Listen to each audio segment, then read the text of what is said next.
ဒီနေ့တော့ကလေးတွေကိုចောင်းသွားနေလို့ပြန်လာရင်စားရအောင်လို့အဆင်သင့်ဒီများကြုံလေးနဲ့ပေါ့နော်ဒိုးနဲ့လေးလုပ်ပြလိုက်ပါရှင်ဒိုးနဲ့ကလည်းကြွရမဆုံးတော့ကြားဒိုးနဲ့လေးပေါ့နော်အီလေးနဲ့ဒီမှာဝယ်လာပြအီလေးနဲ့စားလို့ကောင်းပါရှင်ကြားဒိုးနဲ့လေးလုပ်ကြည့်ပါရှင်ကြုံလေးကိုနှက်ထားပြီးရသွားရင်ဒီလိုဝိုင်းဝိုင်းလေးလုပ်ထားလိုက်တယ်ပေါ့နော်အဲဝိုင်းလို့ပြန်နှက်ပြီးအော်ဒီလိုပဲဖောင်းလာပြီးဆိုရင်တော့စီပူပူထဲမှာထည့်ကြလို့ရပါပြီရှင်ဟောဒီလိုချော်လိုက်တော့ဝိုင်းဝိုင်းဒိုးနဲ့လေးရသွားပါပြီကြားလေးနဲ့ဖြူပြီးစားအောင်ပါပြီရှင်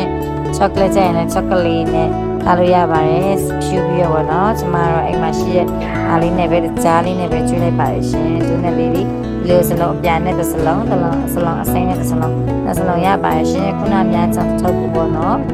အားလုံးစားကြပါအောင်ရှင်နှစ်စလုံးရပါတယ်ဒိုးနဲ့ဝိုင်းလေးစားကြပါအောင်ရှင်ကျမသားလေးရဲ့ကြိုက်တယ်ရှင်ဒါမျိုးလေးပေါ့နော်ပြောအီလေးစားလို့ကောင်းပါတယ်ရှင်ပြောအီလေးပါရှင်ကြားလေးနဲ့တူဆဆပူလေးစားကောင်းပါတယ်ရှင်